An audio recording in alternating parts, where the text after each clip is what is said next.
के विरुद्ध स्वयं विराट राज नहीं जा सकते, उस महाबली कीचक की आदेश की अवहेलना की तूने।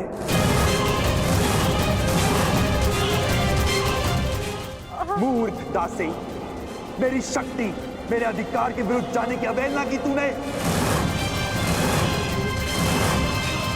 आज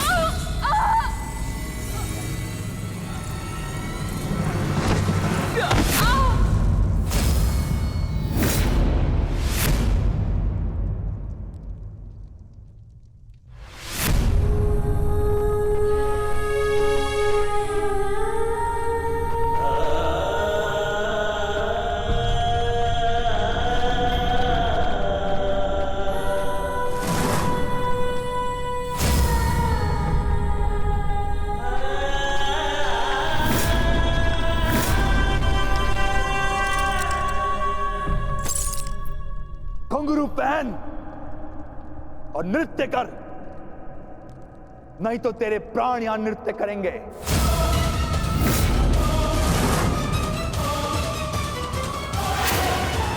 आज तुझे नृत्य करना पड़ेगा। मैं महारानी के वचन की सुरक्षा में उनके अतिरिक्त कोई मुझे आदेश नहीं दे सकता। आज और सारा विराटनगर सुरक्षा के लिए मुझ पर आश्रित है।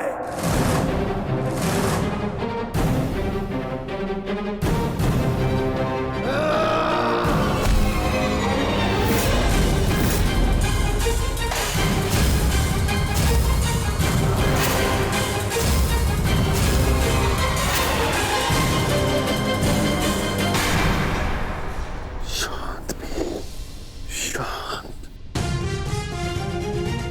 समय शांत रहने का है, क्योंकि यहाँ पर दुर्योधन भी उपस्थित है। नहीं ज्येष्ठ, यदि इसने पांचाली का और अपमान किया तो मैं इसका शीश धड़ से अलग कर दूंगा। दयानुज, शांत। कोई नहीं आएगा तेरी सहायता के लिए यहाँ पे।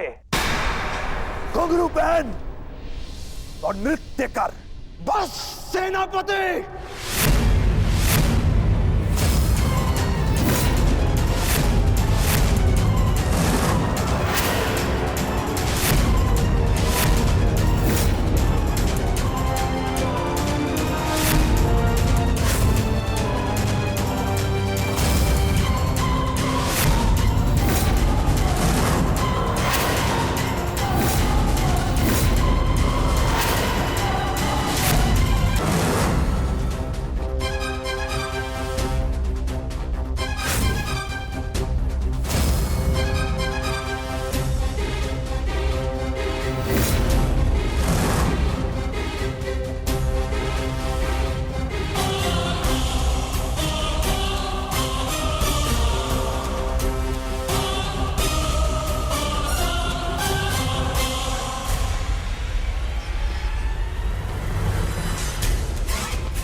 नारी, नारायणी और नाश तीनों की एक राशि होती है। यदि नारी को नारायणी के पद से गिराया गया तो नारी नाश भी कर सकती है।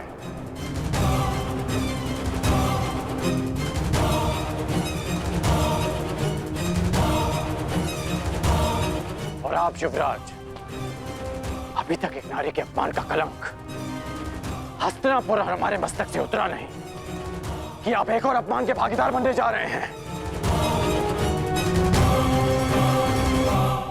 आपको पांचाली से प्रतिशोध लेना था ना, वो आप ले चुके हैं।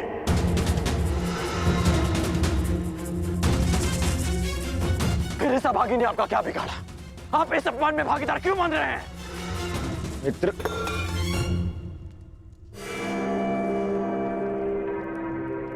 शांत हो जाओ, शांत।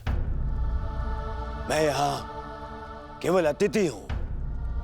ये मेरा राज्य नहीं है, विराट राज्य है।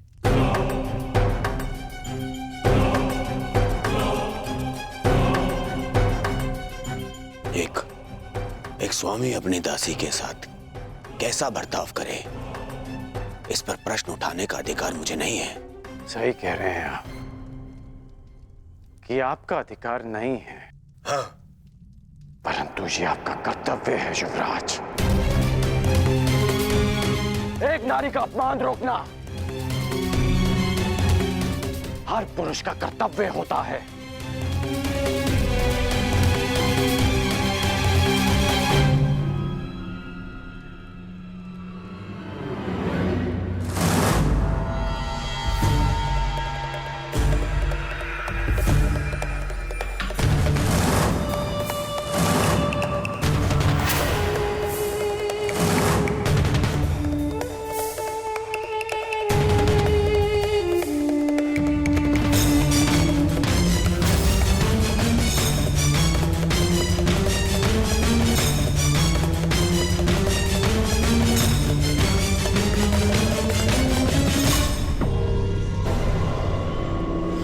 सायरंधरी गंधर्व पत्नी 5 गंधर्वों की सुरक्षा में है।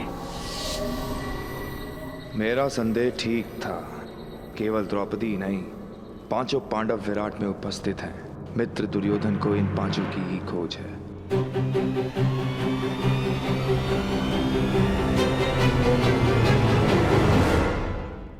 मैं क्या कर सकता हूं? तुम शांत हो जाओ। हाँ, मित्र होने के नाते इन्हें दुर्योधन को सौंप देना मेरा कर्तव्य है, परंतु विराट ने पांडवों को आश्रय दिया है और यहाँ का सेनापति होने के नाते इसका कर वसूलना मेरा अधिकार है।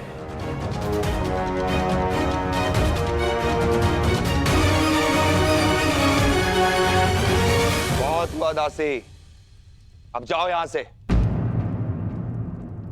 तुम्हारी इस अवहेलना के कारण हमारे मित्र दुर्योधन का अपने मित्र से कलह हो गया है। आनंद के क्षणों को मैं व्यर्थ नहीं जाने देना चाहता। अब जाओ यहां से। सुना नहीं?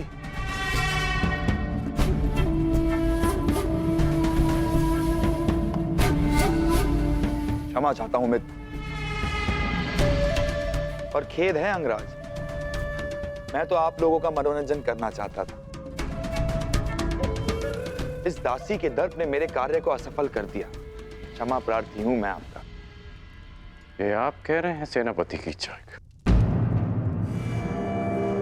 हाँ, आपने ही तो कहा था अंगराज कि जो नारी का अपमान करता है वो अपनी मृत्यु को ललकारता है। और मुझे अपने प्राण बहुत प्रिय हैं। अगर कोई और भूल हुई हो तो सेवक को क्षमा कीजिएगा अंगराज। अरे नहीं नहीं, चलो, कीचक ने क्षमा मांग ली है ना, आओ। हाँ? यही तो आश्चर्य है कि कीचक के व्यवहार में अचानक परिवर्तन क्यों आया। कर्ण,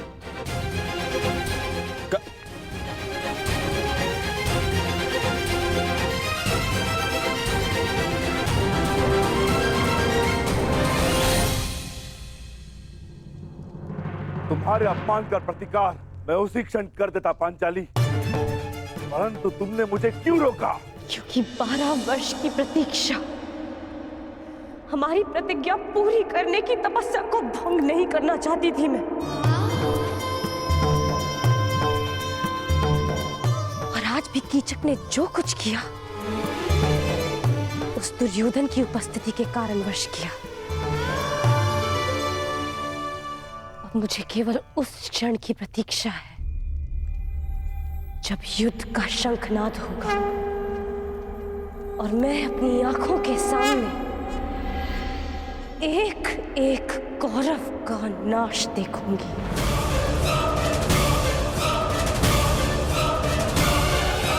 उस क्षण के संतोष के लिए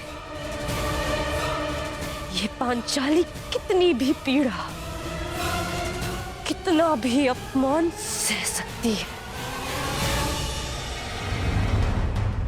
परंतु अब हमारे यहाँ रहना भी ठीक नहीं है, ना ही हमारी सुरक्षा के लिए और ना ही पंचाली की।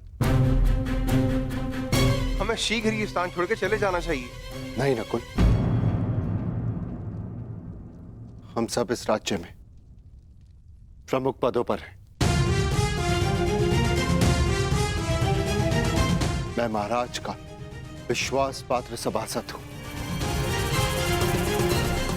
अनुज भी मुख्य रसोइया है। अर्जुन राजकुमारी उत्तरा का शिक्षक है। पांचाली महारानी की विशेष सहयोगी है। और तुम अश्वशाला संभालते हो और सहदेव गौशाला। इसीलिए हम सबका यहां से एक साथ निकल निश्चित ही लोगों का ध्यान आकर्षित करेगा। परंतु मुझे नहीं लगता ज्येष्ठ कि शेष 2 माह सरलता से कट पाएंगे। मेरी मानिए तो मध्यरात्रि में हम विराट राज्य को छोड़ देंगे। पता जब तक किसी को हमारी अनुपस्थिति का बोध होगा, हम सबके पहुंच से दूर होंगे। भ्राता भीम का मत उचित है ज्येष्ठ भ्राताश्री। दुर्योधन शीघ्र यहां से जाते नहीं दिखता, और जब तक वो यहां रहेगा संकट हमारे सिरों पर मंडराता रहेगा। मैं भ्राता अर्जुन के साथ सहमत हूं। ठीक है, यदि तुम सबका यही मत है तो हम सब लोग आज रात्रि गुप्त रूप से प्रस्थान करेंगे।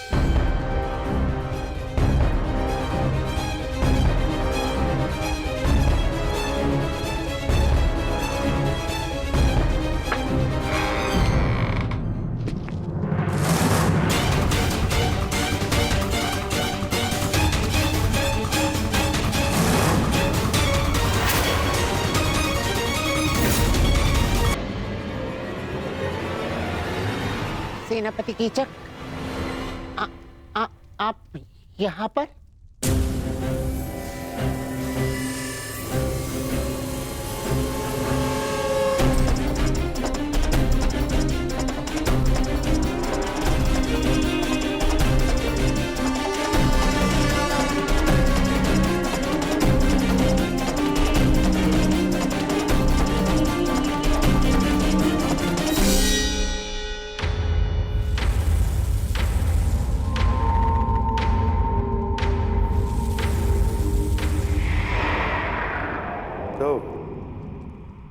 सैलंद्री के 5 गंधर्व पति उसकी रक्षा के लिए आ ही गए।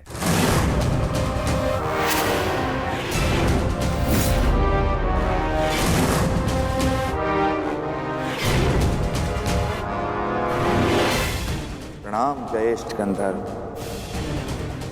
आपकी योजना अच्छी थी, परंतु विराट में कीचक से कुछ भी गुप्त नहीं रहता।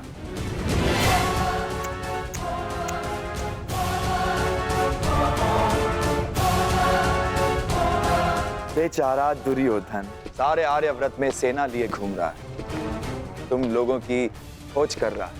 उसका आखेट ठीक उसकी नाक के नीचे बैठा। अद्भुत। प्रतिशोध की चाह मनुष्य को क्या से क्या बना देती है। दुर्योधन ने स्वप्न में भी नहीं सोचा होगा कि महान धर्मराज युधिष्ठिर कंक बनकर विराट का मनोरंजन कर रहे होंगे। अद्भुत।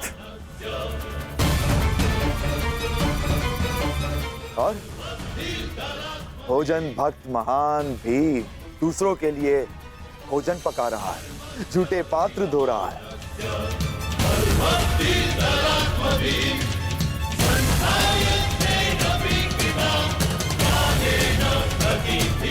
और तुम अर्जुन पशुपतास्त्र धारण करने वाला किन्नर का जीवन जी रहा।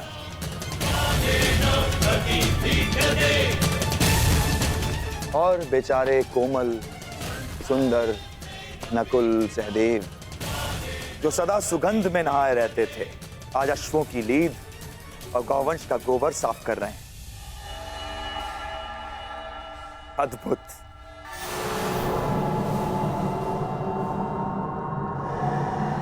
और तुम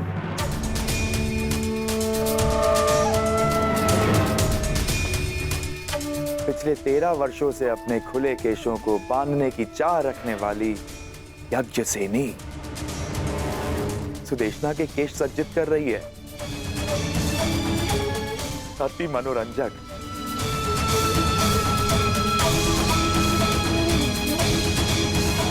तुम पांचों भाई धूल झोंकने में सफल हुए, स्वीकार है। परंतु द्रौपदी अपना रूप नहीं छिपा सकी। ना ना ना ना, इसमें तुम्हारा कोई दोष नहीं है। तुम्हारे सौंदर्य और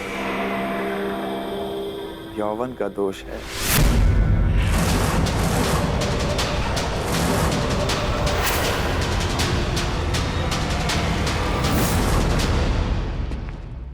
तुम्हें हो क्या जाता है कर? क्यों भरी सभा में तुमने कीचक के साथ में विवाद किया? और जो कीचक ने किया उसका क्या है? आपने उस अपमान का विरोध तो नहीं किया युवराज? अरे तुम्हें समझ में क्यों नहीं आता है? जिससे सहयोग की अपेक्षा हो उसका विरोध नहीं किया जाता। जिस वृक्ष से फल खाने हो उसे काटा नहीं जाता। इस समय हमें कीचक के सहयोग की सबसे अधिक आवश्यकता है, इसीलिए मैंने उसका विरोध नहीं किया। करता तो उसका सहयोग खो देता। तुम्हें पहचानने के पश्चात मन करता है कि भूल जाऊं दुर्योधन को, उसकी मित्रता को और उस वचन को कि मैं तुम सबको ढूंढने में उसकी सहायता करूंगा। बस मुझे एक पुकार लगाने की देरी है। मेरे एक शब्द पे पुनः तुम लोगों को 12 वर्षों के वनवास का मार्ग दिखा सकता है।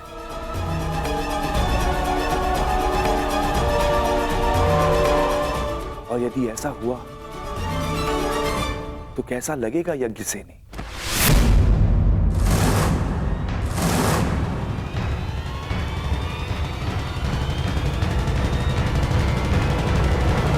नहीं, मैं ऐसा पाप होने नहीं दे सकता। मैं तुम्हारी केश राशि को सज्जित देखना चाहता हूं, तुम्हारे रूप को आभूषणों सहित देखना चाहता हूं, और इसके लिए मुझे अपने मित्र से द्रोह भी स्वीकार है। परंतु इस भेद को भेद रखने के लिए एक मूल्य चुकाना होगा।